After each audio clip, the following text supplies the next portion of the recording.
నిజంగా చంద్రబాబు నాయుడు గారు అలాగే లోకేష్ అన్న నా మీద పెట్టుకున్న నమ్మకాన్ని ఖచ్చితంగా కౌన్సిల్లోని నా వంతు కృషి చేసి ఏదైతే ప్రజా సమస్యల గురించి ఉన్నాయో ఖచ్చితంగా మాట్లాడడం జరుగుతుంది.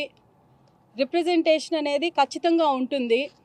అయితే ఈరోజు చాలా దురదృష్టకరమైన ఒక ఇన్సిడెంట్ నాకంటే పర్సనల్గా ఎందుకు ఈరోజు ఎంత ఎమోషనల్ నేను అవుతున్నాను అని అంటే, నేను ఈరోజు నిండు గర్భిణి దళిత మహిళని.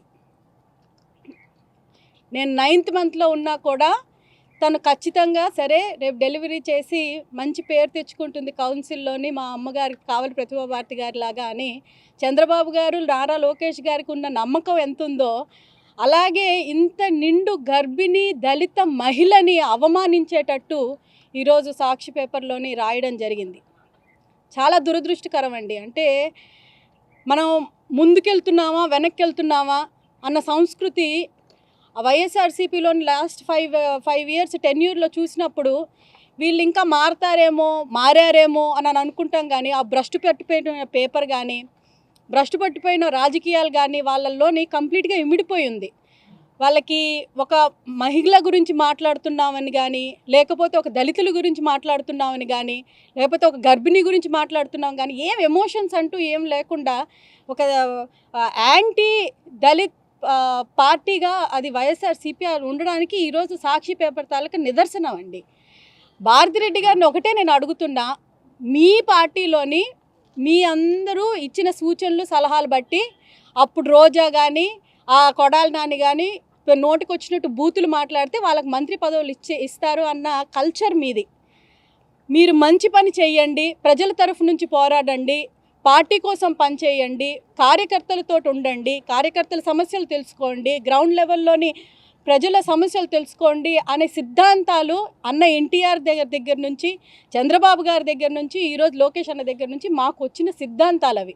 మా రక్తంలోని ప్రిన్సిపల్డ్గా సిద్ధాంతాలతోటి ముందుకెళ్ళే రాజకీయం చేసే కుటుంబం నుంచి నేను వచ్చాను. మీరు ఒక మనిషి గురించి రాసేటప్పుడు అసలు తను ఎలాంటి పరిస్థితుల్లోనుంది ఏంటి, ఒక మహిళ అయినా ఒక దళిత అయినా అని ఆలోచించకుండా చాలా క్రిటిసిజంగా మాట్లాడడం అనేది చాలా దారుణం. అది నేను తీవ్రంగా ఖండిస్తున్నాను. ఈరోజు ఒక మహిళగా, ఒక దళిత మహిళగా ఖండిస్తున్నాను. అలాగే సాక్షి పేపర్లోని ఇంకా మీరు దిగజారుడు రాజకీయాలు చేస్తున్న కొద్దీ ఆ 11 సీట్లు కూడా మీకు రాకుండా పోతాయి. ప్రజలు ఆల్రెడీ నేనేదో బస్సులోంచి ఈడ్చి కొడతారా అని చెప్పారు అని అంటే, నేను ఆ రోజు మహానాడులోని ఎందుకు మాట్లాడానో అప్పుడు చెప్పాను, ఇప్పుడు చెప్తున్నాను. ఒక డిబేట్లోని వైఎస్ఆర్సీపీ తాలూకా ఒక స్పోక్స్ పర్సను, నేను రాష్ట్రంలోని అమ్మాయిలు చాలా రేప్ అవుతున్నారండి, ఎలాగ దీని గురించి మీరేం గవర్నమెంట్ స్పందించడం లేదని అంటే, నిన్నెవడైనా రేప్ చేశాడా నన్ను అడిగాడండి లైవ్లోని. నేను దాని గురించి కంప్లైంట్ ఇస్తే పోలీసులు కంప్లైంట్ తీసుకోలేదు, దాని గురించి ఎవరు స్పందించలేదు. ఎమోషనల్గా నేను ఒక ఆడపిల్లని, అంటే అమ్మాయిల సమస్యల గురించి ఎవరైనా మాట్లాడాలి అని అంటే, ఒక రేప్ విక్టిమ్ గురించి మాట్లాడాలి అని అంటే రేప్ అయిపోవాలా అండి? అందుకే నేను ఎమోషనల్గా ఆ రోజు చేశాను. అంతేగాని బస్సులోంచి ఈడ్చుతంతాను అవన్నీ అన్నప్పుడు నేను ఎమోషనల్గా నేను బాధపడ్డాను, కాదని అనడం లేదు. కానీ there is a reason for emotion. YSRCP వాళ్ళు సక్రమంగా వాళ్ళ గవర్నమెంట్ వాళ్ళు రన్ చేసి ఉంటుంటే మాలో నుంచి, దళితుల్లో నుంచి ఇంత ఎమోషన్ వచ్చేది కాదు. డాక్టర్ సుధాకర్ గారిని అలాగే ఎంతమందిని హ్యూమిలియేట్ చేశారండి అసలు.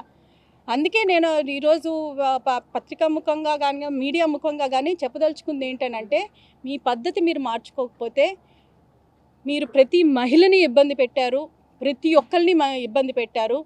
మీ పతనానికి మీరే నాంది పలుకున్నారు, మీరు 11కు పడిపోయారు. ఇప్పుడు కూడా ఇంకా ఇలా చేసుకుంటూ పోతే నాలాగే ప్రతి ఒక్క ఆడపిల్ల తలకు ఉసురు పోసుకుంటారు. దయచేసి encourage good politics in council and assembly. Discussions నీట్గా చేయండి. మేము చేస్తున్నంత నీట్గా మీరు కూడా డిస్కషన్స్ పెట్టండి.